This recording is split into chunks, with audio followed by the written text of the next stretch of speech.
Hey everybody, what's going on? This is Alex from Critically Stupid. I know you're used to hearing my voice in the middle of the episode, but today you get a double dose of it, and you're hearing me at the beginning. Hi, I just wanted to apologize in advance. There was an issue with transcribing this episode. Normally we like to do gallery view in Zoom so you can see all of our reactions, but there was a transcribing issue, so the episode today is in speaker only mode. I apologize for the inconvenience. If you'd like to go to our Spotify or Apple Podcast page and just listen to us, I totally understand it. I apologize in advance. This is not the format in which I like to record our episodes or display it for you guys to listen to or watch. So yeah, I'm sorry in advance. And I love you still always, and you take it squeezy. All right, enjoy the show. Bye. Previously on Critically Stupid. Hello and welcome to Critically Stupid, one of the Dungeons and Dragons podcasts of all time. My name is Gareth, and I'm here back with another recap, just in case you've been diagnosed with a recent case of amnesia. Now, last week was quite the romp, actually. We were closing up shop at Troll Skull when strange-looking fellow, the same one who gave me that weird crumpled note in that church earlier. His name was Tyrell O'Larson, and he gave us all a handwritten invitation to what I was told, the Opera House. Now, we dutifully ignored this invitation. We sent our lobster friend to scope it out for us, though, and we headed down to the dock to chase the nimble right that escaped us after the Battle of the Bards. We saw Rainier, Never Amber, doing it, good old-fashioned door-to-door trick-or-treat style. Have you seen this nimble right? But we did the fast approach, which was walk around until we see something that looks suspicious, and then we saw something suspicious, and we were right. Now, I had coordinated a beautiful stealth operation. I had left my teleport knife with Arnold as a backup in case I need to get out of there quickly. Now, I was peering inside to see the inhabitants of the wrecked ship I was on top of. And the next thing I know, to a few feet to my right, directly above the patrolling guards, was a fully grown cow. And it landed on top of them. All three of them fell into water, and everything went to shit.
Diana, you doing good over there? Living the dream. You need some ice water? I need like a bullet to my brain. Yeah, I always anytime my coworkers ask me how I'm doing, I always say living the dream, which they don't know is code for I want to kill myself. Yes, it absolutely is.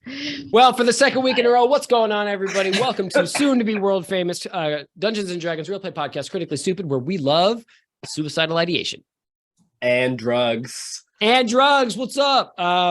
My name is Alexander James. I am the Dungeon Master. My favorite part of last episode was the impeccable stealth mission sleuth operatives coming from Tess the Druid as she misty stepped over one of these bad guys and turned the top of his egg into a soft cooked egg.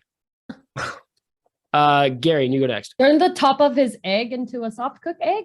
Yeah, it was a top raw of egg, but then was a Top soft of his cooked egg. Is Yeah, soft. it was actually Humpty Dumpty. I didn't actually get into it in the narrative because I was so focused on like your guys' great shenanigans. But Humpty Dumpty was in the scene, and he actually had a really important like narrative role. And then you just murked him. It's gonna happen anyway. Humpty Dumpty sat on the wall, then a cow fall on him. I don't think that's how the poem goes. Anyway, my name is Gary, and I play Gareth. I'm a rogue, or more accurately, Gareth is a rogue. I am a person. My favorite part about last episode was when this guy, what's his name, like Peter? Peter O'Larson, I think it was. Peter O'Larson. For the second time, he handed Gareth something to read. I mean, he doesn't know you can't read. It's not like a normal thing that people can't read. I feel like you could tell by looking at Gareth. Does he have like a tattoo, like a face tattoo that says like no books? I don't know, maybe. He can't tell.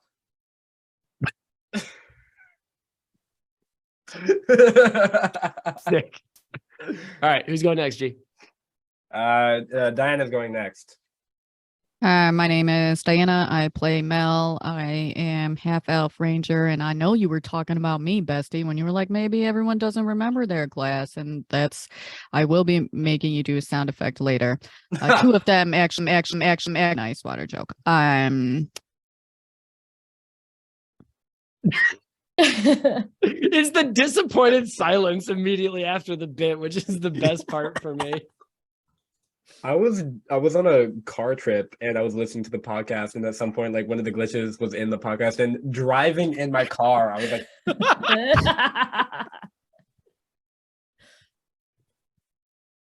so good. I don't even know where I was. Oh, favorite part of last episode.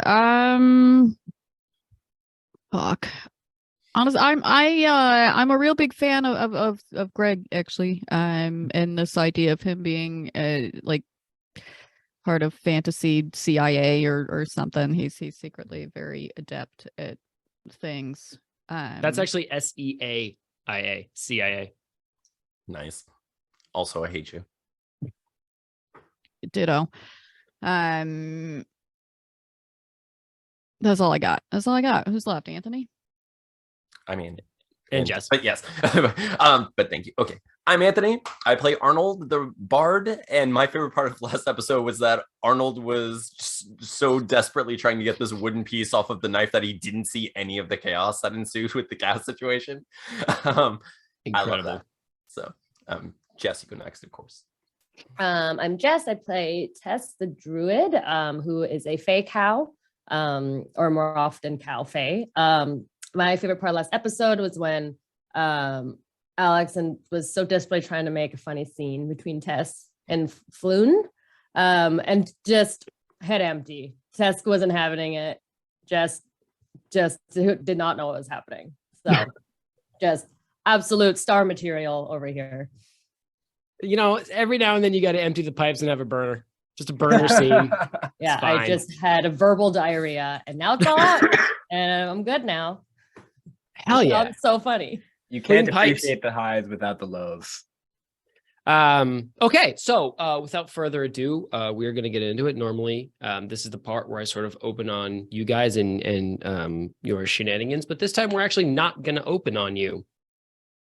This time we're going to open in a strange room. It is dark and wet. There is water dripping off of an unseen stone. Flickering torches set in iron sconces light a very dilapidated scene. It sort of looks a little bit underground. And we see a hooded figure walk quietly into the torchlight. Their cloak is expensive and wool lined. A flash of gold covers the nape where it's closed around this figure's torso and upper body, hiding their outfit from the casual passersby. This figure stops just before a turn in this dark, almost cavernous space. And for a second, their boot falls echo in the space and fall quiet. And they speak softly and say, "Are you there?" And there's a pause. For a second, this figure twitches, almost like they're gonna turn away, until another voice answers them from around the corner, unseen, floating high on this dark air, almost popping with the sap and cinder floating off this torch, and says, "I am here." And the first figure in the cloak says, "There's a complication. One of them is different." And the second figure says, "Shouldn't be a problem. Shouldn't be a care. They are disposable. But what if the new one starts asking questions? Then I'm sure you will deal with it in your own way. We are counting on you."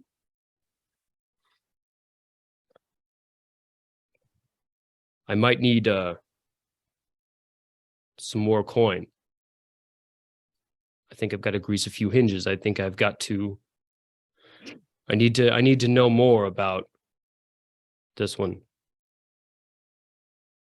This Tess. Okay. That was badass. It's like when it opens on the antagonist. It's like, I'm so glad that it took me 10 minutes of fumbling to get through a 30-second scene.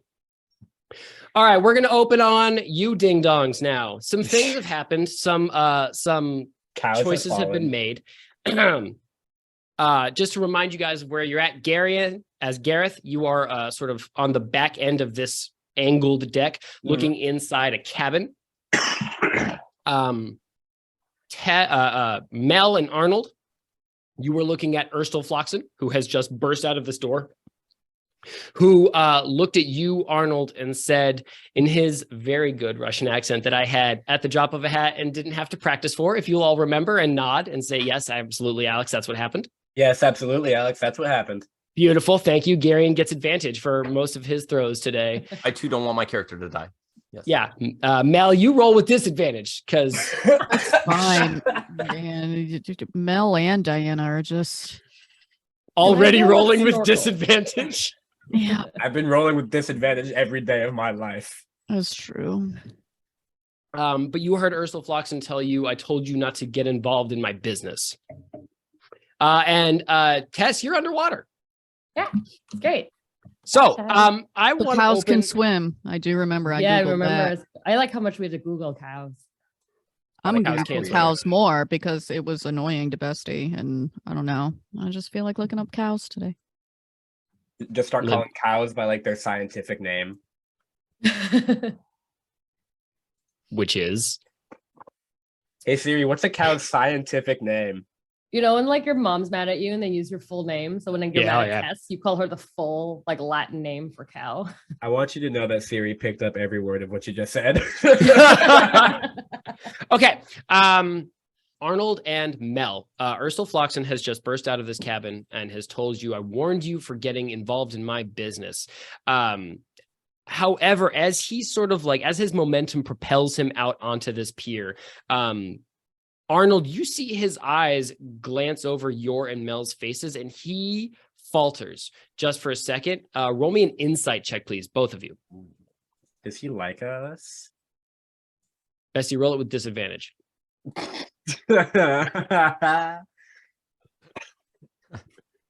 Audio listeners, Yeah, love 17. you. Flipped him off.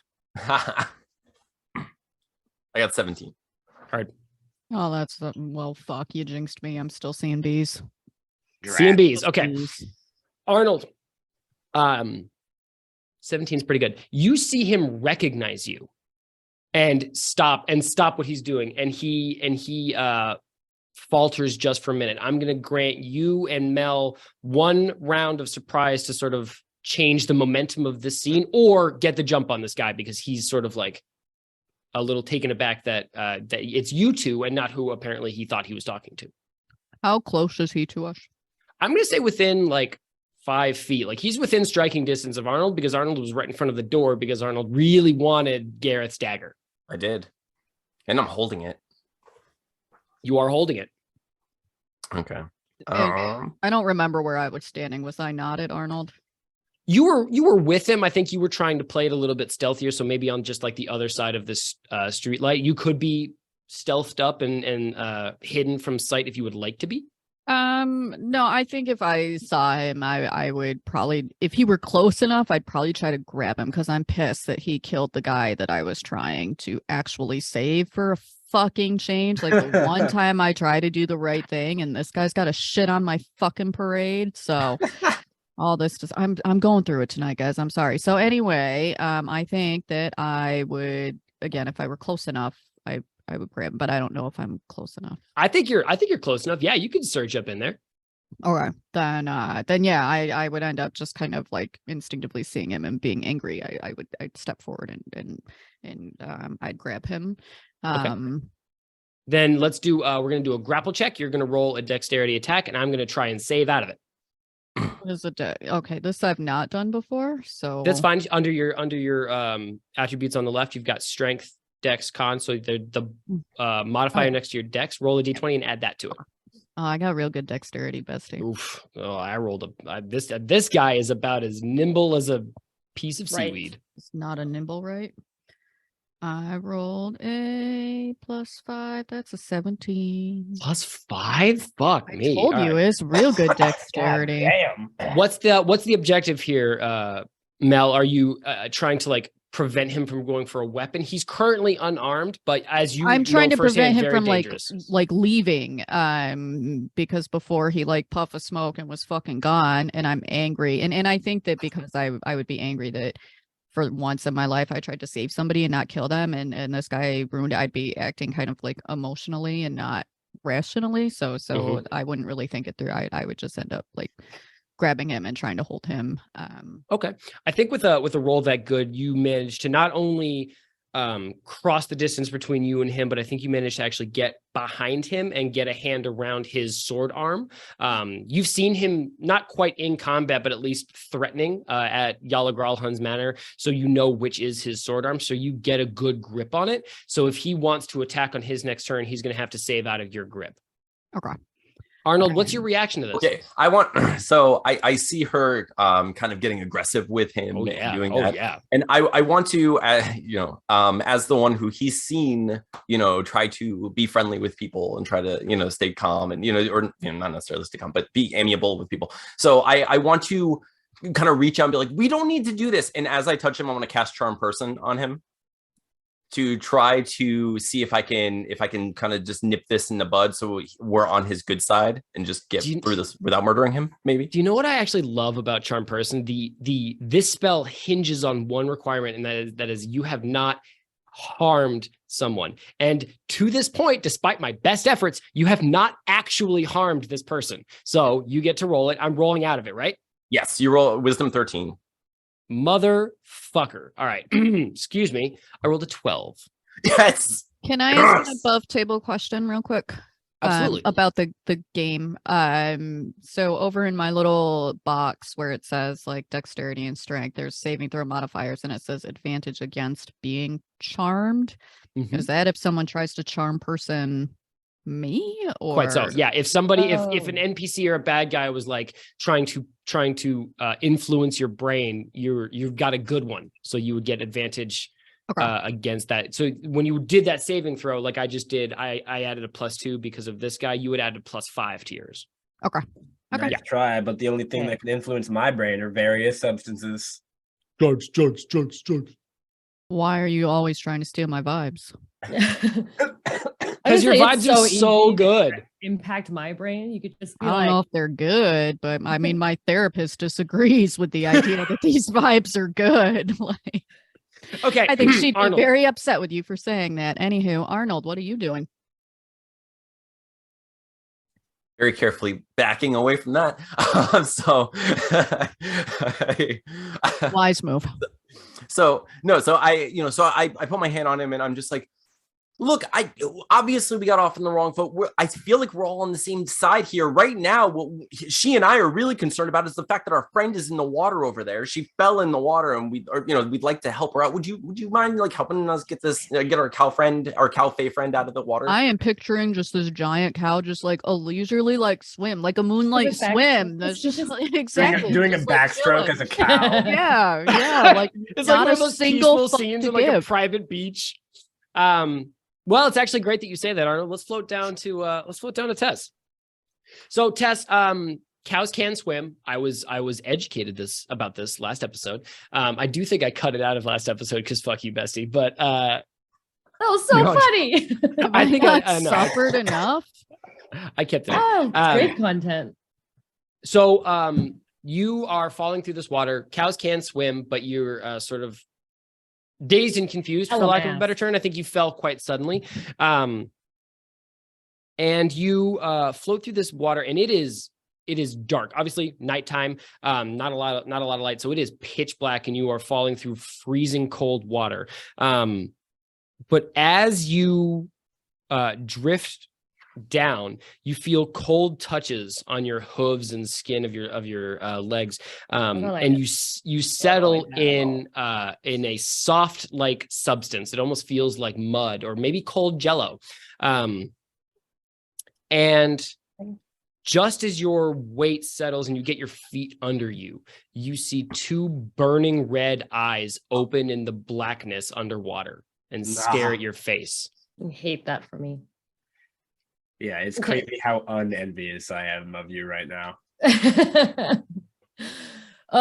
Who got me into this situation? Okay. You! Sorry. No way. My, if it isn't the consequences Isn't of this my the- own actions. It's like I was gonna say, isn't this the consequences of my own actions?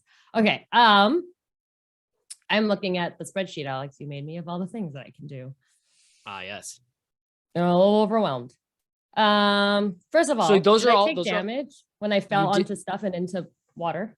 You did not, because you sort of fell onto a ship and then bounced into water, which I think is the most forgiving surface to fall onto.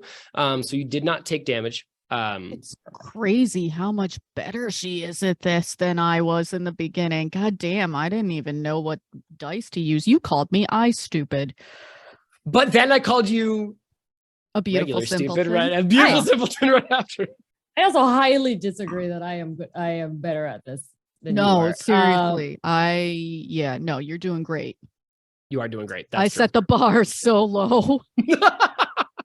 I like to think of it as like we're teaching the listener how to play D&D with you. That's nice. Okay. Well, I would be, first of all, Tess would be very terrified of this because she does not like dark and things touching her in Sure. the dark. Not a big fan. 1000%. I Same. think she would be like, oh my God, it's a shark. It's a fantasy great white shark. That's And like, sorry. That's like such like a regular normal thing to be in water. Like you didn't go like, it could be a kraken, but just no, a big shark. It's a shark. Honestly, underwater is scary enough. Like let her Yeah, have a no, let her I have a would, like, regular don't- fear. It would be like, it could be like a fucking like seahorse, and she'd be losing her shit, I think. Can she use moonbeam underwater? Dear DM. That's his baffled face. You'll Just learn looking it that. up. You wrote the spreadsheet for me. That means nothing. You. Please do. That is the nicest thing you could do for me tonight. Jess, I think yes. Okay. Tess would like to cast Moonbeam. So Okay, that is wherever a she second- wants- That is a second level spell slot, which I love for you. Mm, that's the second one I have, right? For the day. Yeah, so you have cast it once, and then you have one more second level spell slot, I believe, because you just cast Misty Step last episode. Yeah. So, okay, Jess. A beam of silver light cuts through the black water of this harbor. and almost hurts your eyes, I think, as they've started to almost adjust to this like really, really low light area, and falls upon a very interesting scene in front of you. You are staring, Tess, at the face of the Nimblewright that you saw in Yala Growlhun's manor. The black glass mask that had previously covered its face has been pulled up over its head and shattered in half. Its jaw is hanging cracked and in 3 pieces of steel cogs and bits of what look to be like steel teeth. But most notably is the section of its torso that has about a 2-foot wide hole carved out of it. And it is sitting slumped over in the same cold mud that is coating you up to the knees, fully inert and not moving. Okay. And then because of the light, can Tess see around her some more? You can see a little bit around you. Yeah. Yeah. And then around me, is there anything around us? Like anything else in the mud, or is it just mud? Anything else down there? Right now it's just the Nimblewright. It's just you and the Nimblewright. Okay. So I think she would try to get up and out because she needs to breathe pretty soon. So I think Tess would try to get up out of the mud if she can. Maybe if you can kind of like push off the Nimblewright. Yeah, for sure. It's not, I mean, it's not a crazy amount of mud, so you could sort of like push and jump up. Okay. The surface, if you look up and see, the surface is only about 20 to 30 feet above you, so you could get it in one breath. So as you push, you feel yourself like rise, like in a natural reaction to a jump, and start to move towards the surface. Crit. Sorry, go on.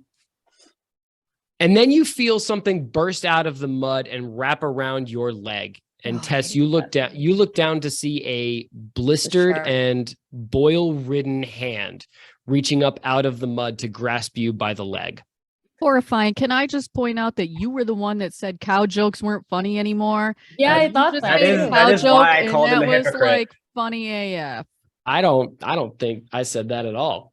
Yeah, that's just because you can edit it out doesn't mean you can edit it out of our brains. All right. First of all, that's hurtful. I would never do anything so duplicitous, so cowardly as to edit. Go ahead. No, Gary. Gary, do you want to? You were in the middle of something. Go ahead. Actually, Gary, thank you for bringing it up. We're going to cut over to you. Looking into this cabin, you see a couple of details that you saw last time, but I'll refresh you on. There is a hatch open in the bottom of this cabin that looks into black water. That at first glance, when you first looked into it, it looked like it was cut into the whole, the floor of this cabin. However, on a second, more detailed look, you notice that it is a open and closable hatch that has been sprung open. You also see 3 black leather clad mercenaries holding what looks to be a frail old woman in their grip. She is wearing purple robes. Her silver hair is bound in like gold ringlets that are like clasped with like bits of ornate jewelry. And they have a gag around her mouth, but she is actively in the way of chewing through it. Hard. Hell yeah. Badass. You also see, Gareth, just where you are positioned, you see through the door, I think just in time to see Mel sort of like Cobra Kai around Erstal Floxen and sort of like get a hand on his sword arm. So you can see this scene sort of like devolving in front of you. You also heard the cow crush a man's skull like a soft egg.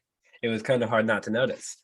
Do the men clad in intimidating looking armor, do they notice what's going on with Erstal and Mel? Yeah, so one of them is actively like inching towards the door, looking around it. 2 of them are holding this woman, and he's like sort of making like shushing gestures at them and pushing them to keep them out of sight from the doorway where Erstal is currently standing.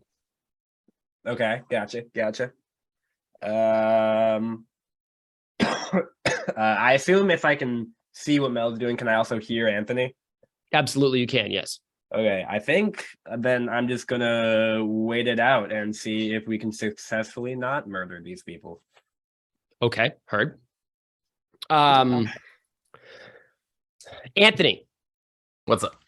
Erstal Floxen looks at you with, he sort of relaxes, his shoulders slump, and he sort of like a lazy half smile crosses his face. And he looks at the black waters, which you can see are almost like starting to agitate a little bit as they roll under this ramshackle broken boat housing scenario that you guys are standing around. And he says, "Oh, yes, do not worry. Travis will take care of your friend. Everything is fine. Excuse me, lady, could you are, I do not mean to be rude, but you are no featherweight. Perhaps you could get off of my, I mean, I do enjoy carrying you around as a backpack, but perhaps you could descend from my shoulders."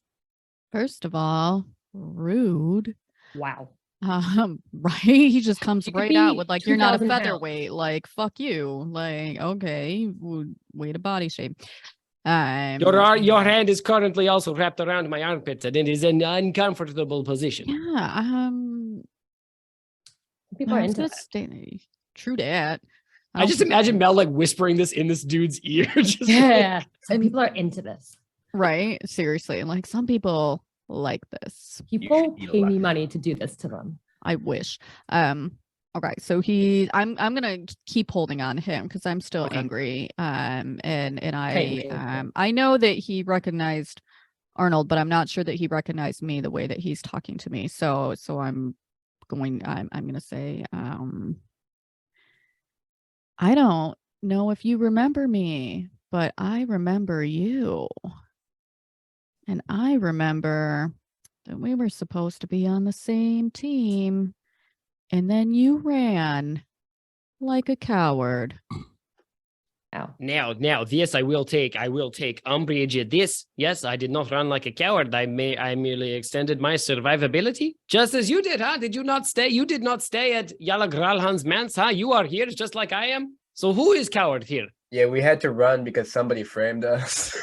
Yeah, exactly. Like This is we- not my fault. I am not the one that said Arnold was here on a painting in the hallway, huh? How does he know about that?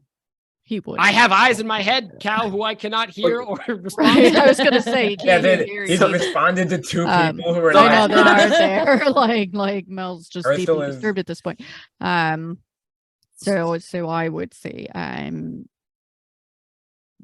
you killed an innocent man and ran from me.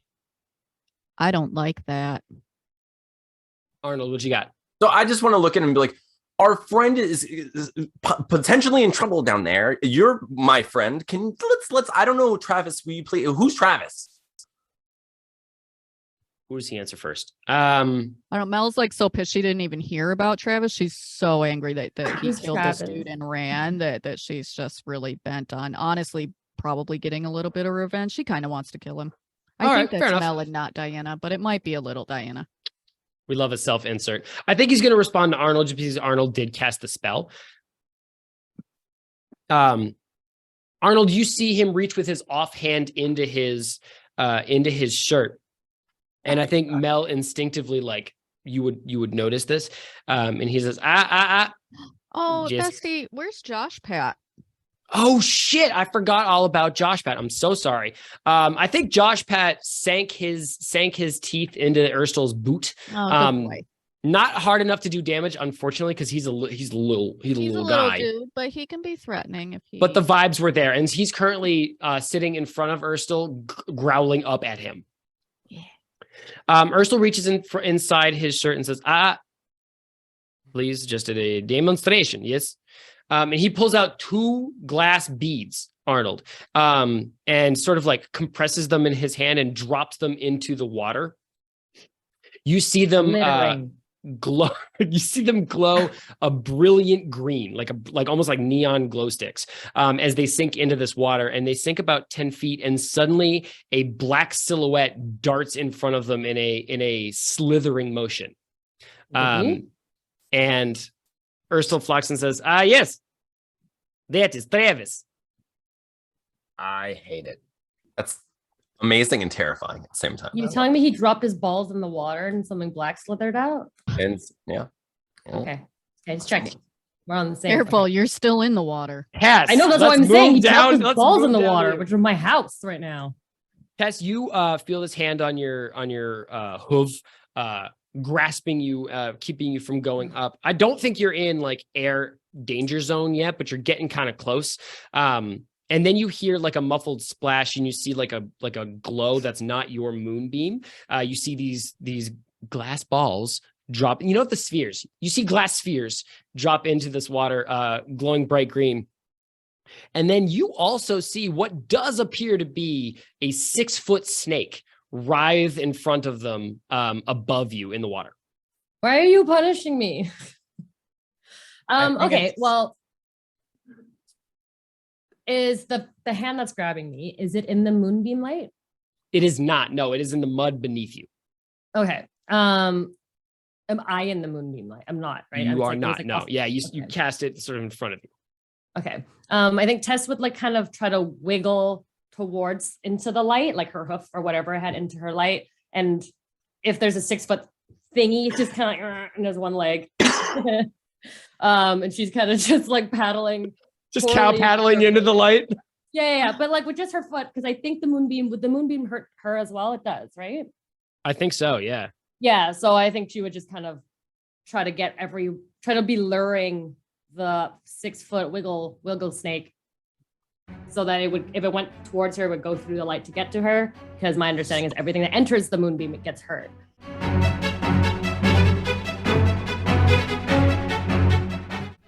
What's going on, everybody? Thank you so much for tuning into another episode of Critically Stupid. I am so stoked you're here. Give me just a couple of seconds. I'll have you right back to the show. For those of you who might be lost, who seem to have wandered off the beaten path of whatever content you were consuming, I'm Alexander James. I am your friendly neighborhood dungeon master, and this is a Dungeons and Dragons real play podcast. So if you were listening to a podcast about putting together chairs, you're lost. You need to turn back around at the last exit.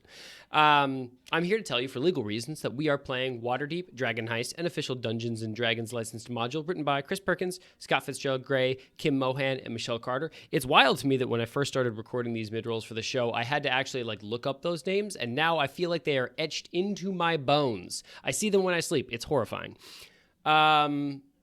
If you would like to end up as a character on our show, you can tweet us at CritStupid. I've had a lot of community names in the past. We're getting into a really cool arc in the next couple of episodes where I feel like I'll have room for another couple of community names. So if you haven't yet, tweet at the show. Tell us what you thought of a recent episode. Tell us if you think we're doing a good job. Tell us if you think there's something that we could improve or that you'd like to see. We love all of that feedback, and we want to hear it. So tweet us at CritStupid. You could end up as a character. We are doing a big subscription push on YouTube, trying to get to that magical number of 1,000 subscribers so that we can monetize the show, get access to better recording software, better cameras, better mics, etc., to generally give you and hopefully new listeners a better show. So if you haven't yet, I would very much love it if you could subscribe. If you listen to us on Spotify or Apple or Good Pods or wherever you listen to us, if you're audio only, if you could leave us a rating and a review. We really depend on you guys to get pushed up in those algorithms because there's only 5 of us and we can only do so much. Yeah, I think that's all I got today. We're going to keep it real short and I'm going to let you get right back to the show. Remember, you take it squeezy out there, and I do love you. All right, bye. Oh shit, Garion, this says these are all American. Don't you wish after a long, hard day at work that you could come home, sit back, relax, and crack open a fresh case of unique, exclusive Libris Arcana dice? That's right, Garion.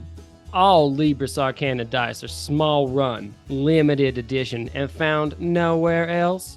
New sets of resin dice every month, and get this is the all-American part. Subscriptions get you first crack. Nearly $10 off that retail price, Garion. Can you believe that? Can you hear that, Alex? What's that, Garion? My brother in Christ, did you just roll a dice on a felt pad? That's the sound of freedom. Oh, my dice are everywhere.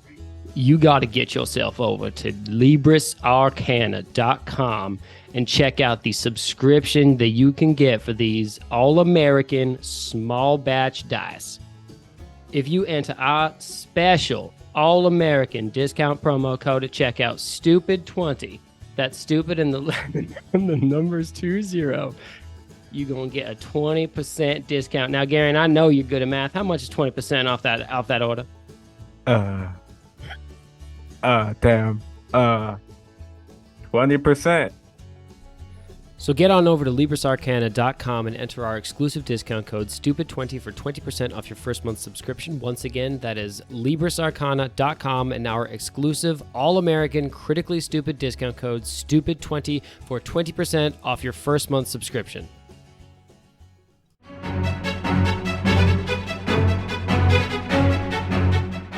Oh, dodge. Jess, okay. is your goal?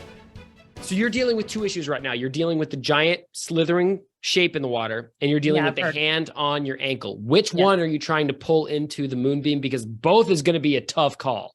Tess is gonna try to do two things at once, and it might just be as bad as her doing no things. That's okay. Roll. But she's gonna try to move her foot into moonbeam, and then like while doing so, she would be positioning herself kind of behind it, so they have something where to be coming towards her. They could, in theory, go through it to get to her. Like the fastest route to her. The is visual in my head light. of this cow like kicking Doing her little very- back leg to try and get it into moonbeam. I know it's serious, but it's like so cute up here. It's not cute in the water. All right, Tess, roll a water. strength check, please. Okay. I feel like cows are strong. Does she get advantage for being a big old cow? What's your strength modifier, Tess? Under your question. under your STR, there should be a plus something. I have no, I have terrible news. It is -1. Yeah. And anyway, I rolled a 13, so -1 is 12. Okay. I will tell you what. You do not manage to, so whatever is grabbed onto your ankle is either very strong or very big or both. But you manage to cow paddle around the side of this moonbeam, positioning it between yourself and the slithering figure, and you see it move into this beam of silvery light cutting the water. And Jess, you see a face. That's it. That's all you see. It's just a face. No, But it's hot. It's like a hot Holly face. from Red Dwarf. you see a face that is pulled into Danny almost like DeVito. a fish jaw that is like jutted from its lower face and pushed up in front of its teeth, but it's framed with like almost like catfish whiskers and jagged red eyes, and it is holding two short swords and is swimming in hands, I should say. The snake, but it has arms and hands. And it is swimming towards you with what appears to be a mermaid's tail. Oh, However, it is going to swim into Moonbeam, and it is going to make a Constitution saving throw, which it is going to fail aggressively. So, Tess, you are going to roll 2d10 for me, please. Damn. Couldn't you It's a second level spell. Could you accomplish the same thing as a 2d10 if you just roll a d20? I don't think so. Well, I guess because you can't get a 1, but with 2d10, you can only get a 2. wait, what? Roll Okay, 2d10 for me, Tess. I know. I was not following the conversation. 2d10. I have a 7. Oh, okay. I think this figure reaches towards you with one of these short swords. But you see, as soon as its forearm enters the silvery light, it bursts into almost like a mottled silver flame, condensed into like a boiling bubble underwater. And it drops one of these short swords with a howl that echoes through this water, and it immediately swims backwards and disappears. Oh, works for me. Gareth, That's me. you see one of these. So there's two figures holding this woman in the cloak. One of them is approaching the door. You see one of these figures holding this figure reach behind his back and pulls out a curved dagger. You see it glimmer in the lantern light of this cabin. Okay, so let me make sure I have the orientation of these guys correct here. Yeah, thank you, because I'm a little fuzzy on it, so I think we could all use some clarification. Oh, well, if you're fuzzy on it, then I'm going to lie. So there's no one in there, right? No. So So there's one person who pulled out a dagger, making their way stealthily towards the door. no. The person standing towards the door is irrelevant to what I just described. Okay. So it's One of the figures two holding people this old lady. Got you. And there are two people holding the old lady. Correct. Inconvenient. Okay. He pulled out the dagger. Is he like holding it to the woman, or just kind of like in case something goes down? Well, it's funny you should ask that, Gareth, because as you're watching, he sinks that dagger straight into the back of the neck of the other thug holding this Fuck old yeah. woman. Badass. Oh, hell yeah. Okay.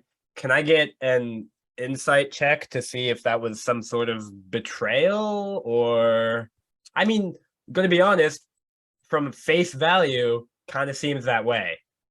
Roll the insight. Let's see what you know. Oh, you know what? I'm going to specify a little bit more. I'm rolling Okay. insight on the other dude who was not holding the woman to see if he seems betrayed or if he's in on it. Okay. Wait, really quick. Let me roll some damage for this attack. I just need to know. Okay. Go ahead. All right. Woof. Okay. 6 plus 1 is 7.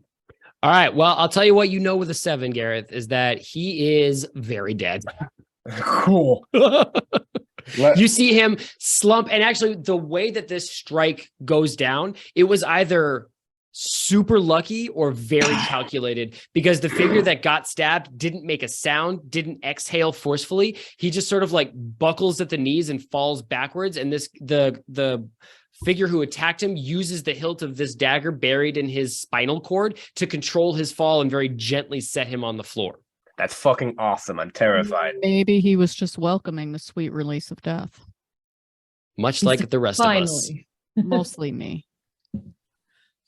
I can't believe that my depression has been cured just because it's Diana's vibe. I can't have it anymore. No. I told you, you've been trying to steal my thoughts all night. I don't like that. You got to let me have something. Get your own shtick, Gary. You're the antidepressant that I claimed it first. I'm way older than you. I claimed it first. Yeah, legally I can't have my own shtick until I'm 21. That's true. But yeah.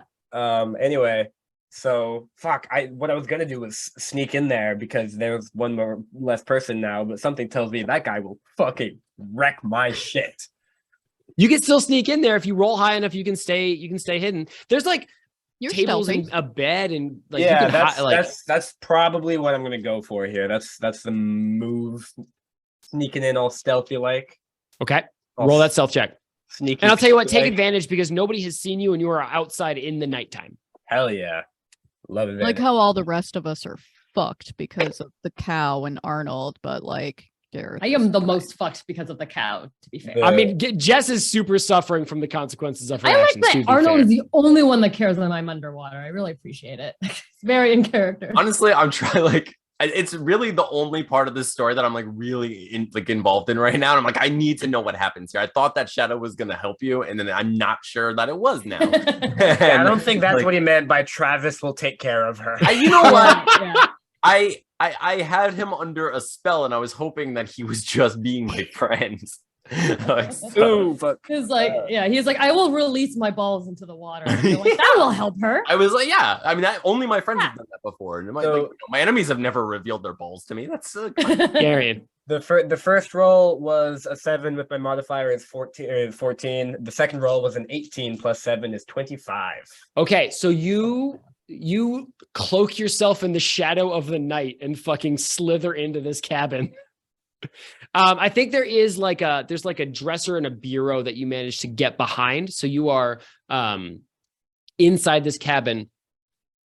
And Garion, hit me with a quick perception check, real swift like. All right. I gotta stop putting my D20 back in the dice bag because it takes me like Why would you do that? Because I'm not that smart of a person. Mm. I mean, if I would probably lose it if I didn't. I did 11 plus 3 is 14. Okay. The nightstand that you were standing sort of beside and behind is littered with discarded gears, and there's a little tub of like black grease in a little half tub. of a Nimblewright mask. No, but there is a wrench. Arnold. Ursula Floxen just gestured to the water and said, yes, that's Travis. And you saw this shape. I think you probably saw it swim closer to the bottom as these glass spheres fell. I don't think you saw the interaction with the moonbeam. I think that was a little too deep for you to see. Fair enough. So I just want to like look at Ursula, who is, charmed, hopefully. And, Yep. And I want to say, what was that? Is that going to hurt my friend? Travis? Oh, Yeah. maybe. Listen. Travis is not one of the Zants. He has not paid his union dues. Travis is what we call a contractor. He is a freelance worker. We pay him per diem, and he helps us in sort of the aquatic, sort of like water-based. He is a merfolk mero, as you say. So he sort of does his own thing. Travis does. His people don't like it. I'm sorry, I'm babbling. I'm talking a lot. I just want you to like that. Like while he's talking, I just look at Mel and I say, take care of him. And I just jump in the water. Oh, hell yeah. No. Nice.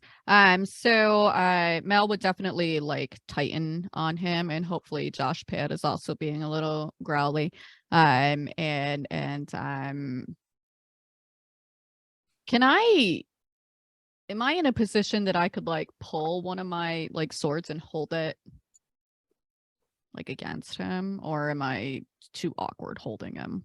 I mean, you did roll quite well on your grapple. I think you could get a dagger. I think a sword is a big pull because it's like an awkward unsheathing, but I imagine you have a dagger. I would just want quick. like a dagger. Yeah, just something that I can like hold so that he knows I'm Alternatively, would it be easier for Mel to unsheath Ursula's sword and hold that? I don't think so. That's like across his torso and down. Her dagger is like, I imagine she's got one like ready at the belt. However, Mel, I am going to need you to do some fast talking to keep Josh Pat from jumping into the water after one of his pack members. Josh Pat hates the water. It's true. He hates water.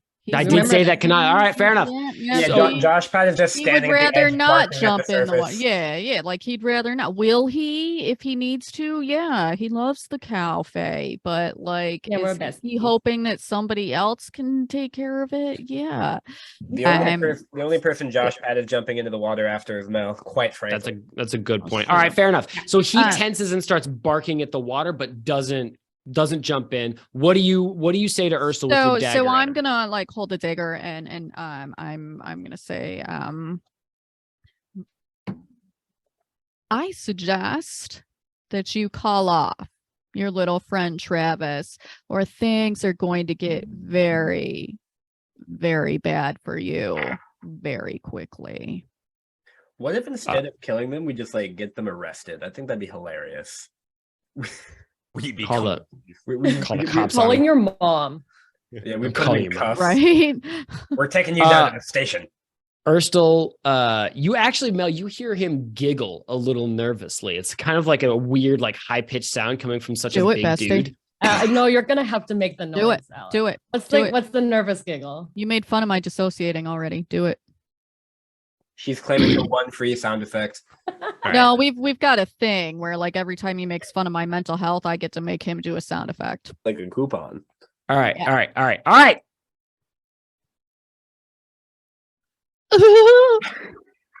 Worth it.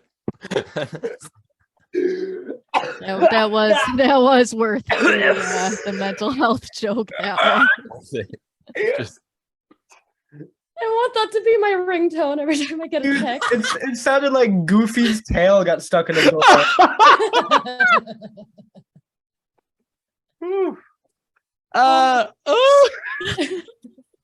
Every time I get a message from Alex, it's gonna be that noise.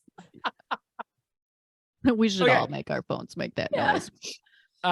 Mel, you hear him make this sound, and he says, Oh, I wish that I could call off Travis. Yes, but Travis does his own business. I talked to Travis at the beginning of the shtick and then at the end of the shtick when he demands payment. There is no way for me to talk to Travis unless I yell Travis.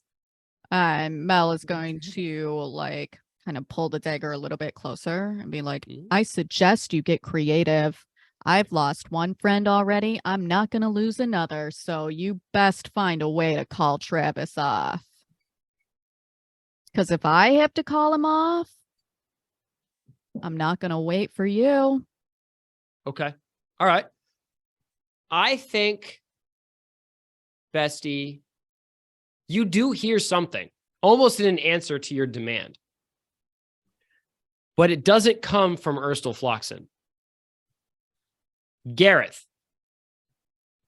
So ominous. You... I should obviously drink more just in case I get in combat. I always roll better when I drink. Everybody take a bracing sip of their beverage. Gareth. You see there's like a blur of motion that doesn't come from this. The leather-bound figure, that's not what I wanted to say.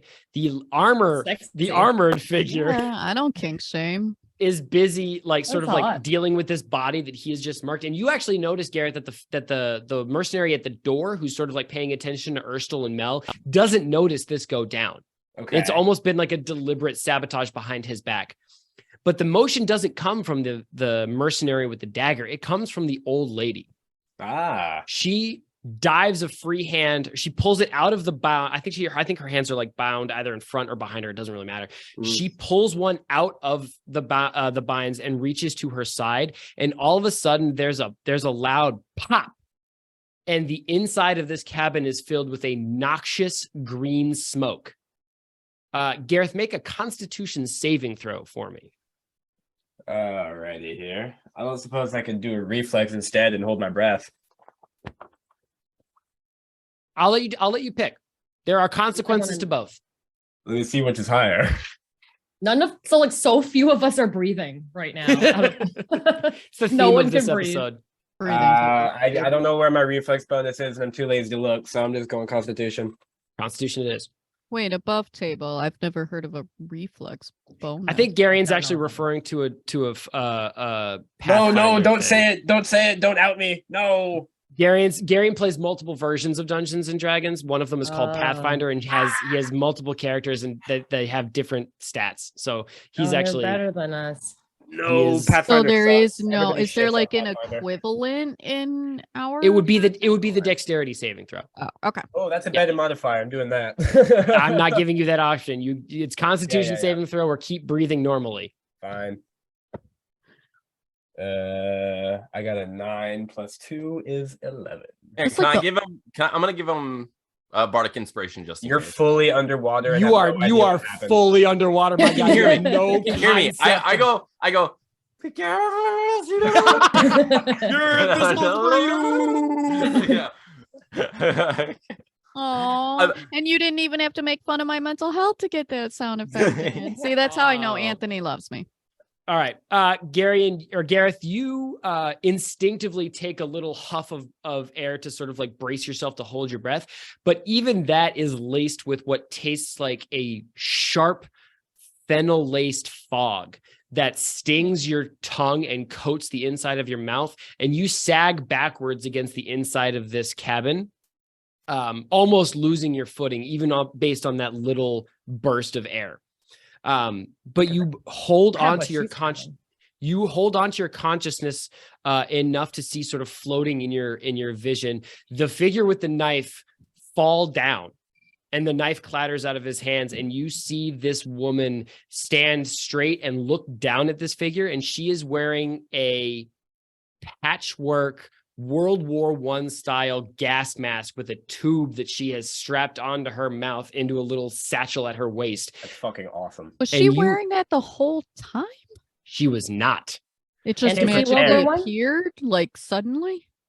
It had to have been in this burst of movement that she used to attack and cast the spell. Not that I can um, see it. I'm just curious. No, yeah. But Gareth, you hear a cold mechanical voice come from this old woman that says, There so will excited for this sorry. voice. No, it's. I mean, So it's not. It's excited. not going to be an interesting one because it sounds like it's going to be auto tuned almost. It's going to sound like a robot. It's going to sound mechanical. You can't sound like a robot, Bestie? You know what's crazy is I can't, and I would love to. I would love to sort of like get a free dig at your mental health in exchange for me doing my best robot voice. But I don't have a robot voice, and you've been doing really well this episode. You haven't disassociated once, so That you know of. That was actually really nice. No, he know it's no, I know. all- Gareth. no. Gareth, you hear a cold, mechanical, almost robot-like voice come from this gas mask and say, "There is no justice for a meager cog." And she points what almost looks like a gun at this Fuck figure yeah. standing beneath her.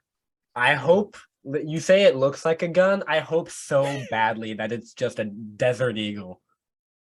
It's a fantasy Magnum 357. All right, we're gonna cut back underwater Oh, okay. because Arnold has made some decisions. Really just one big one. I'm still stuck on like there's no gun control laws in fantasy world either. Well, There's it's not not a lot it's of not laws a in real, it's general, an really. actual gun. It just looks like a gun. All right. Tess, you see this this serpent-like, fish-like, sword-holding figure burn itself, swim away, and then you hear a horrible screeching sound come from beneath you. And you look down to see Arnold. 1, Screeching. 2, 4, 6 more hands burst up from this cold layer of mud. And you see Not Arnold. shoulders and arms and faces start to writhe out of the mud underneath you like parasitic worms from a corpse as they push their way towards you. Jess, And and then- then the show, I It's so didn't sick. think your test to die so quickly. Like, is this Alex's way of saying this is my last episode? And then And you also look mine up. by accident. I'm sorry. You look up to see. Arnold, describe your face as you see this scene that I've just described to you. He's like, oh. He just turns around and he goes back up. I'm like, oh, but I mean, I just met this cow. He's like, we'll find another player. We'll find This another. was great. So no, I would absolutely just swim faster, hoping to, help, but like also be terrified because I've never seen it. Like I feel like it would be like if I saw an alien in real life where I'm like, this is how I die. Because Yeah. I'm not gonna not approach this. Like I've never seen this thing before. This is insane. Like this is absolutely bonkers, and I'm gonna go toward it. I shouldn't. It's a huge mistake, but my friend's out there, and I'm gonna. That's like the title of my autobiography. I shouldn't. It's a huge mistake, but I'm gonna. Okay, so Arnold, you can reach Tess, I think, in one move. I think that's fine. Okay. How do you? She is grasped by a pus-riddled or a boil and pus-riddled green hand with long, sort of like pale ivory nails that is grasping her hooves solidly from this mud. How are you going to help her? So I just, first of all, I do like a quick like I kind of wave like hey, here to That's help. just like waves. Yeah, Because that's her energy. You're like, Little hey, hooves. this is so bad. I'm gonna try to cast shatter just like behind her, like appropriately. It's a 10-foot. I get to choose the point. That's why I would cast. I know you do, but Okay. what level spell is that? Let me see what I want to cast it as. I'm gonna cast it as level 2. What's your other? All right, I'm going to start tracking spells a little bit more closely as you guys get stronger. Okay, the other one was level 1. I cast the other one as level 1 because it was only one person. That was. Okay, so you're going to cast it as a level 1. I'm gonna cast this as level 2 because. Okay, all right. Does it? Um, Why does it above table? Because we haven't done actually really a ton with magic and spells other than Sure. one here or there. What does it mean to cast it as a level 1 or 2, and what is the downside to I was casting also it wondering as this quest, one over yes. the other? You only have. Go ahead, Alex. Sorry, you know better. So than I do. every spellcaster has a certain number of spell slots or spell opportunities. As you gain levels and you get stronger spells, you gain more opportunities, but they're limited per level of spell. So Tess, for example, because I'm looking at her cheat sheet right now, has 2 second-level spell slots, which means she can cast 2 second-level spells. If Right. Arnold is casting Shatter at a second level or a level above what Shatter is, he's burning one of his 2 possible spell slots, which means that's 50% of his attempts at that spell. And if I forget that and he casts it a second, third, fourth time, that's bad for me because he's casting a really powerful spell when he shouldn't be able to. When does it like reset? Like when do you get all your spell slots? After a long rest, which is when you guys, it's a short rest is sort of between fights when you guys like take a second and it's like a breather break. You guys get a little bit of hit dice back, but your spells refresh after a long rest, which is like you sleeping overnight or taking like more than 4 hours of intentional time. Okay. Yeah, it's really So complicated, which is why every character I've ever made just uses swords. Arnold, you are casting Shatter at second level? Yes. That's what Okay.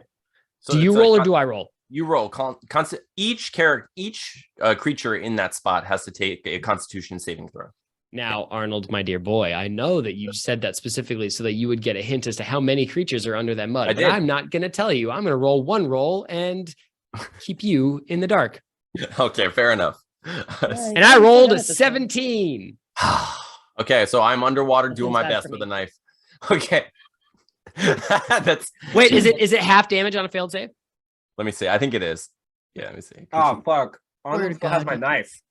Oh yeah, he does. God damn it. I'm not gonna lose You this wanna knife. come Maybe under you can here? just like fucking teleport to it. No, I was gonna say, I'm like, You can Tell- teleport hang to a worse scenario somehow. Yeah. yeah, no, Well, I'm like I mean, in the I boat, think like, that might be their only chance at surviving is if somebody competent shows up. Yeah, confident. you take sure. half as much damage. Yeah. Okay, So it's go ahead, 3d8. Arnold. You're gonna roll it, bud. It's your Oh, I damage. roll. Okay, cool. 3d8. Roll 3d8, and then we'll cut it in half. Got it. Let's do it. I actually think Gareth and Mel are the only competent ones here. Now, Well, that they've stayed out of the Julian's water, gone. which seems to have been the move. That's what I'm saying. Like, They we had also- a stealth plan. They also know what the word stealth means. That's what I'm saying. Didn't no one told me it was 7. a stealth mission. Like, we we did, might be Kevin, better we off did. if those two die. Actually, Gareth, We Just fully, throwing that out there. Jess, Okay. haven't known you for long. Love Heard. you. We fully told you it was a stealth mission. Anyway, I'm gonna cut in here.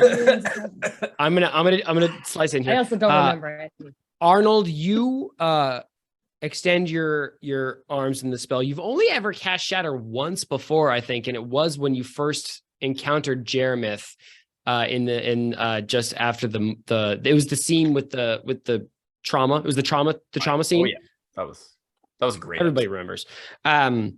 You extend your hands. Why and would you I utter- remember one trauma scene out of all the trauma scenes of my life, bestie? That was good. Okay, You miss I'm talking trauma about days? in game, not your real life, Diana. Talking about both. Wow, I haven't given you that much trauma. Chill out. This is a comedy show. Everything's been very funny. Trauma makes things funny. I'm pretty That's sure. what- That's why exactly I'm right. funny. That's the only reason I'm funny. Arnold, you extend your hands and you utter a word, and you feel the earth beneath this mud crack and shake.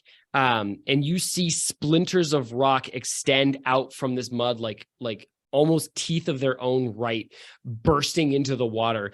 And you and Tess both hear otherworldly wailing of pain and anger. And this writhing in the mud like maggots from a corpse actually intensifies like piranhas in a blood-soaked water as you see a group of green-skinned, pustule-ridden ghouls scratch their way to the surface of this mud, and they're covered now in slashes that lacerate their flesh to the bone, except their form doesn't bleed. It just sort of like ekes out a congealed black sludge that slowly falls to the mud beneath them. But they're Wow. staring at you, Tess, and you, Arnold, and their eyes are dark, hungry, and furious. That scene makes me want to take an antibiotic. Like I feel infected.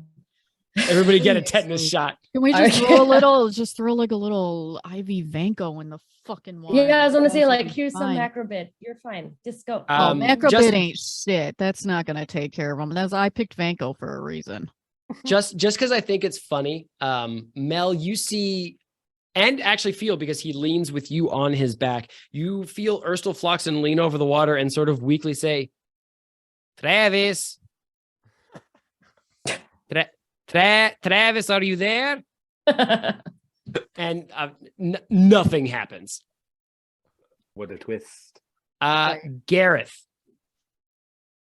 I think you hear raspy, hoarse breathing coming from the figure lying on the floor.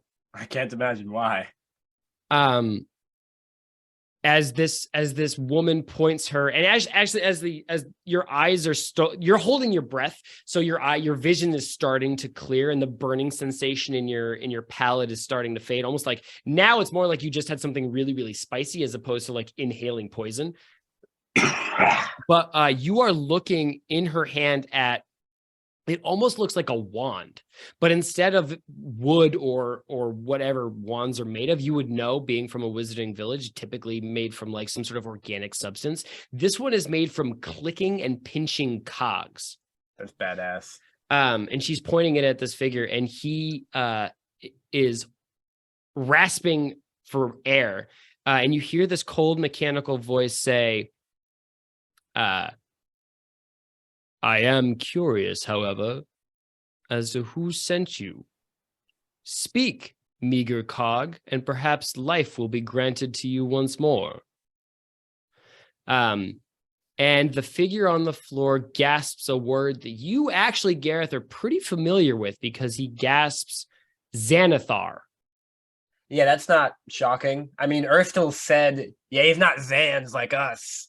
So Aha, I will correct you, Gareth. He said these are not Zents like us. Oh, I thought he said Zan as like a short-term slang for Xanathar, 'cause I thought that was hilarious. I guess it was Zent as a short-term slang for Zentarim. Here's the thing, is like they sound pretty similar. However, as Jess pointed out a couple episodes ago, the slang term in game for the Zentarim is the Black Network, and Jess said that rightfully so. Like, it's not a great term to just sort of be thrown around. So I'm trying to stick more towards Zents and Zentarim, but they do sound very similar. So that could have just been me in the moment. I just didn't say it clear enough. So if I understand, Subtitles. Yeah, we do. if I understand the situation, it's the three Urstel, and most of them were Zentarim, but this guy who stabbed the other guy was a Xanathar spy. Correct. Got it. I'm with. Actually, Gareth, give me another insight check real quick. Oh, to see if Gareth can put that together. No. You're gonna put something else together. Oh, tight. Well, maybe If you get a good roll. Oh, and that 20. No, you fucking did not. Oh God, Gareth fucking knows everything. He knows all of their names. Except how to read. Okay. Right. He makes up I an am- illiteracy thing. I am actively upset with you, Gary, and as an individual. You know what's crazy is the word that this figure gasps, Xanathar. That's not interesting to you. You know who the Xanathar Guild are. You're very familiar with them. You recognize the voice. Oh shit. And looking through this choking green haze, you recognize his face as one of the thugs that you and Arnold and Mel and Cerulean fought in Sylvie's den underneath Trollskull Manor some time ago. And you see a suspicious bruise on his temple that's almost shaped like a boot. No, that was Edwin, and fucking Edwin's wearing a helmet and is telling everybody to stay away from the surface. That was so bad. No, you're looking at, I killed one of them. It's either Mikey or Davey, but one of the half-elf twins with the shaved heads and the crop tops is standing. Mel, I know you fully have no idea who I'm talking about, but that's okay. I'm gonna give you a little secret. Me neither. I just said yeah, and lied. Nice. I can respect that. You recognize a member of Sylvie's gang. Yeah. Sylvie. Yeah. No, I know who Sylvie is. I do know who Sylvie is. Okay. Does somebody above table want to explain really quick who Sylvie is to our new cast member? Yeah, she a bitch. Moving on. Who dat? She's All I like need to in a know. wheelchair and I don't know. She's It got real basically- dark and tried to fuck with her wheelchair at one point. She's basically a mob boss, and as soon as we opened Troll Skull Manor, she came and low-key threatened us, and then we were like, "You're kind of a loser." Yeah, she was like Elon demanding protection money for basic security features. Yeah, except she was just going to take 2-factor authorization away from Troll Skull. Yeah, unless we gave her $11. But yeah, she's also magic. Yeah, facts. Okay, so Gareth, what if anything are you going to do with this information or this scene unfurling in front of you? Obviously, neither of these figures has noticed you're back there because you rolled so well on your stealth check. The first thing I want to find out is, will there be absolutely any benefit to me like using my sleeve as kind of a mask / filter? I mean, I'm going to say Masks work, no. bestie. This is fantasy. It just takes like this is fantasy. N95. Fantasy COVID has not happened. Your N95 mask is useless. Vaccines are a myth. No. By the And way, then we cut these that are- out. we're not talking. I mean, he Yeah, edits the like- show. He knows He's he's not just gonna saying that to hurt me now. He's like, These are "That's a Alex's- nurse. Let's fuck with Snip. her." These are Alex's. I get real another names. sound effect for that shit. You do not. You don't get to extort sound effects from me. That's not how this works. I do get to. You just made a dig. You know I'm a healthcare professional, bestie. You're absolutely reaching. The short answer, Gareth, is no. Not Okay. against whatever this is. Cool.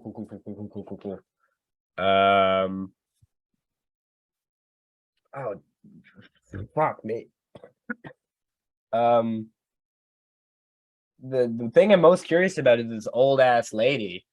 Yeah, because she's cool as shit. Yeah, because she's No. fucking rad, and like part of me is like, oh, maybe she's a threat, and I should like try to cut the cord that connects her mask to her oxygen tank. I want to Is be our part of you friend. kind of in love with her, like I am with Captain? Yeah, Stacy? me too. You guys should replace me with her. You know what? On an When I die. emotional level, yes, but Gareth isn't super into gilfs. I'm into gilfs. Yeah, that makes one of them.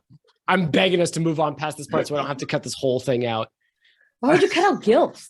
I know. Yeah, I swear to God, Jess. Okay. Garion, what's happening? A lot, dude. Fuck, give me a second. Something about gills. He has a lot of emotions. So, okay, can I see if I can get another insight check to see if the answer the guy gave was satisfactory to the woman or if she is still going to kill him? You don't have to roll for that. I think that's a fairly straightforward like progression of events. I think the hand holding the wand lowers. And actually, as you're watching this, Gareth, the green smoke is sort of actually already dissipating through this space. It's floating out of the doorway. Bestie, you smell like fennel in the air, but it's already dispersing and the wind's moving over this harbor.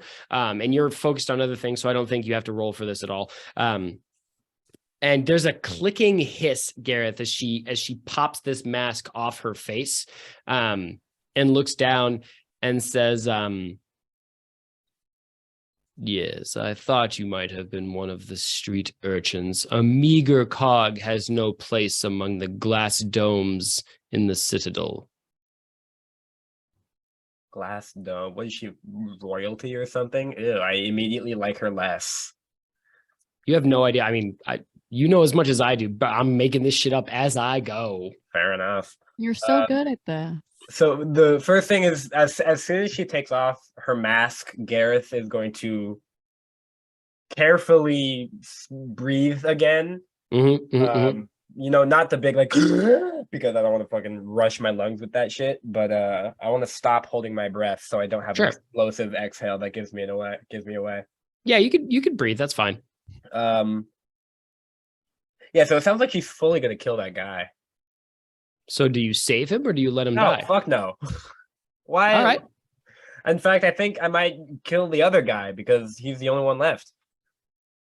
Oh shit, I forgot about the other guy.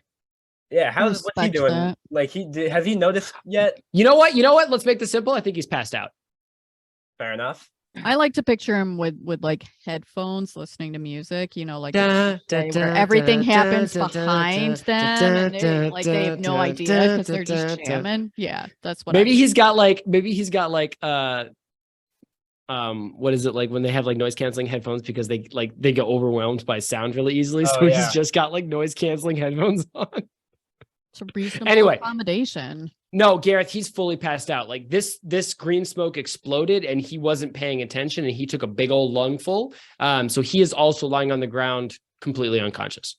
I assume if I make my way over to him, I will be immediately seen because there's no cover in the way. Accurate, yes. Cool. I'm gonna do a stealth roll anyway. All right, do it. All right. 11 plus 7 is 18. That's very good. What do you want to do with it? I'm going to kill him. What? Yeah, You're gonna kill the guy at the door. the unconscious man. Yes, You're just gonna kick him in the head. I was gonna slit his throat because that sounds more effective. But I like where your head's at. All right, Garion, I'm gonna step above the table here. I mean, if you don't want me to kill him, that's fine. But it kind of seems like these are gang members who are trying to kill us. So that's why I went to do that. I think there's a way to accomplish what you want to accomplish without actively killing a person who's unconscious. That is true, but they're unconscious after stealthily making their way towards Mel with a knife. So No, now they're I'm bad. stealth- They're bad dudes. I'm fully in agreement with you there. all right. You know what I mean? Wait, why can't we kill the unconscious dude? Because we're not allowed to be murder hobos, and it was announced day Since one, when? and that's fine. Because Day only Mel is allowed one, to kill bro. I people. don't think that's murder hobo-y. The He's only a reason bad I'm not guy, allowed, right? the only reason I'm not allowed to kill him is because he's unconscious. If he was still walking towards the door, there'd be no issue. Mhm. Probably. All right, Garion, give me a clean take on it. Okay. Well, fuck. I don't know what I'm doing anymore. So hold on.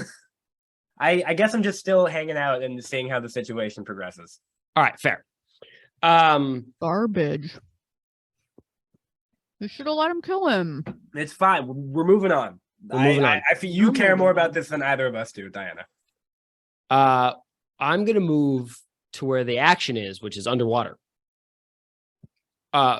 Tess, you feel the hand holding your hoof let go Okay. in time to see this writhing mass of bodies and faces push up from the mud. What do you do? Can Tess Pikachu under the water? Pikachu?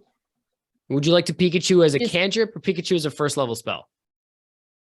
Tess I has don't know what the Pokemon? difference between those. Do you want to do the strong one or the medium one? What? I feel like I'm Can I- offering spells on a menu at a restaurant. Yeah, I'm so confused. I didn't know there were 2 levels. There's Thunderclap and Thunder Wave, both of which actually Oh, are on okay. Pikachu's Thank action you. list. I was Yeah. gonna do Thunderclap because I didn't know about Thunderwave. You can do Thunderclap. Yeah, I was gonna do Thunderclap. I don't really know what it does, but I think it's Okay. I have to do a con saving throw, and I succeeded. Wait. I don't know how well you succeeded, but I mean, Way, Arnold. Nice. I can because I'm in there. I'm very close to you guys, and I'm her friend. I would like to do cutting words because I never get to use it. So hopefully she's more effective. That's Will you all. tell Okay. us what your cutting words are? Yes, actually, I please. mean, yeah, no, I 100%. Like, I will quote myself. It is.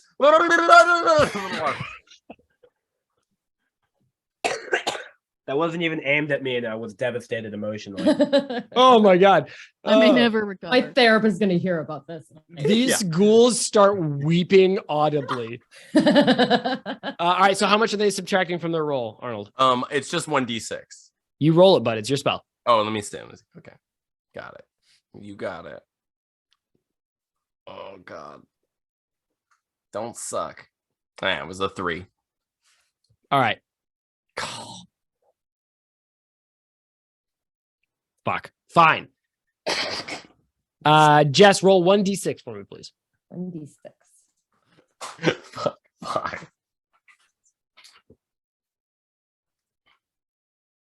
I have 5. 5. Okay. Several of these creatures. So you clap your hooves together, and bubbled ones? in this, the front ones, obviously. Back ones. Okay, I was thinking the back ones. Okay. Yeah, like fucking Like a leprechaun. You know what? Yeah, I was like thinking, like, there's Dorothy, no like place Dorothy like home. clicking her red No, heels no, together. yeah. No, Alex, stop it. There's I no was gonna place make like a joke home. first, but I forgot her fucking name. Cut that. Sucks to be you. It's Like just Dorothy- like, we it's were like all Dorothy, everybody. thinking It's like that. Dorothy. Like literally, all of us said something related. Yeah, well, I have to cut it all now because it's garbage. So Gary might as well make the joke. Go ahead. Go ahead, Garion. King Guys, of the it's- one-liners. Guys, it's like Dorothy from The Wizard of Oz. Get it? That was so good, Gary. I'm gonna murder both of you. All right, like Dorothy from Wizard of Oz, you click your heels together. Except instead of saying no, there's no place like home, there is a crushing concussive blast of thunder reverberating like a cannon shot through the bottom of this harbor.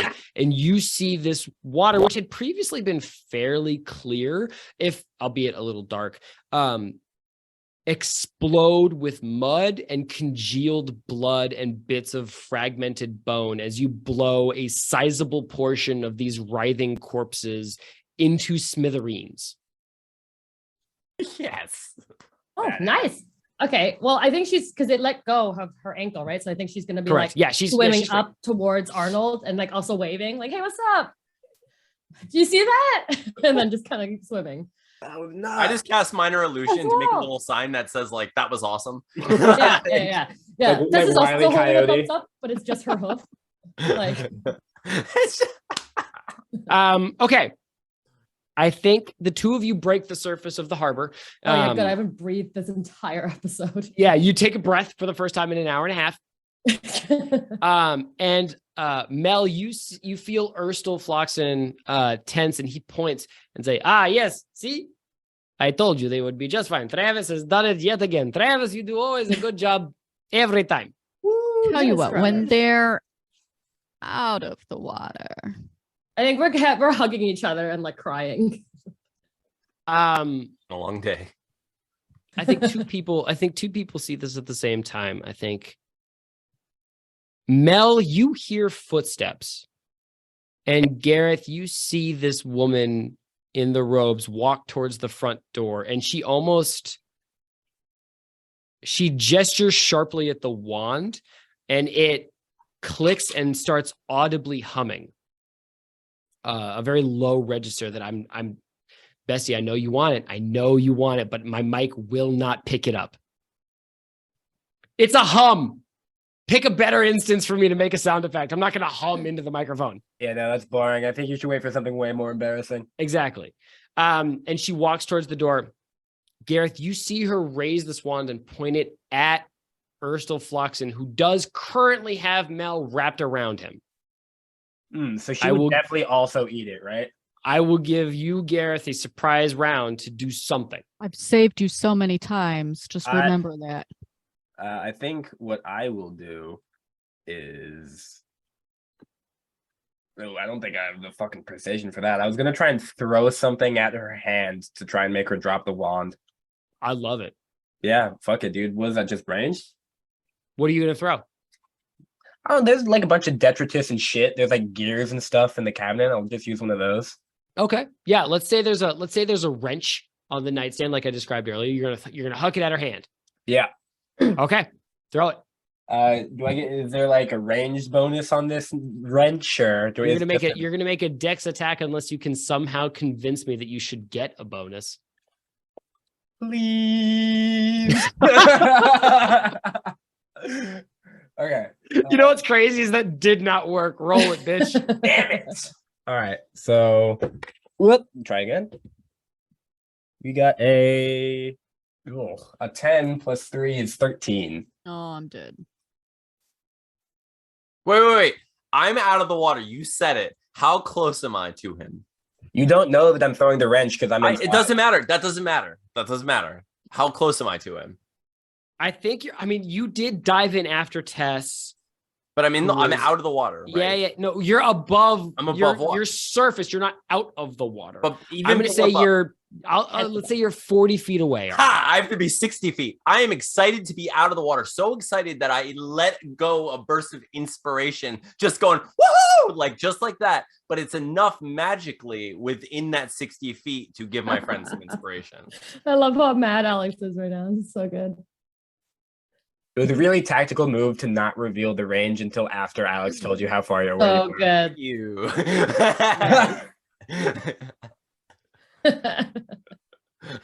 I'm glad other All right. people know how to play the game. Arnold, roll a d6, and Gary, you're going to add it to your roll. I know. Sweet. It's the only thing I get to do as a bard. And don't worry, it doesn't matter. It was a 1. I love that. He got a 14 though. He got a 14 though. That was so 14. good. All right. 14 is a mixed success. Yes. So here's what I think happens. Gareth, I think you huck this wrench and you hit this woman's hand holding the wand. But you don't hit it in time to prevent the spell. So here's what happens.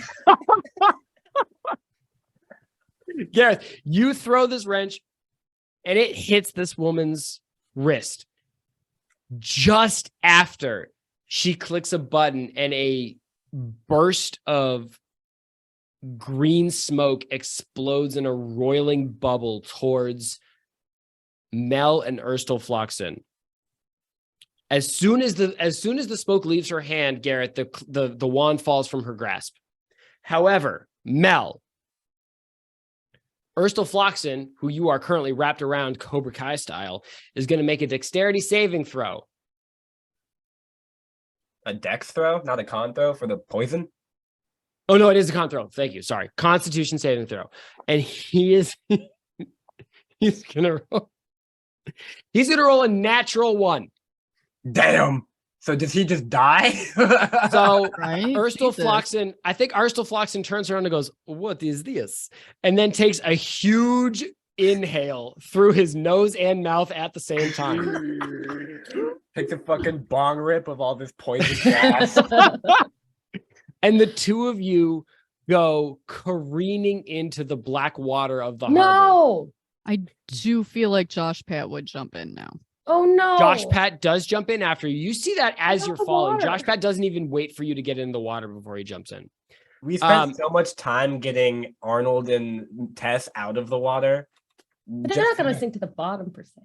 Maybe. But I Get will out. say the only thing you see, Diana, is a writhing black shadow that looks like a serpent screaming towards the surface of the water towards you. And you see a hook-mouthed, fish-faced figure agape in fury as it swims towards you out of the black. I mean, it wasn't like in my top 10 ways to die, but fine. Like, there's certainly worse ways to go.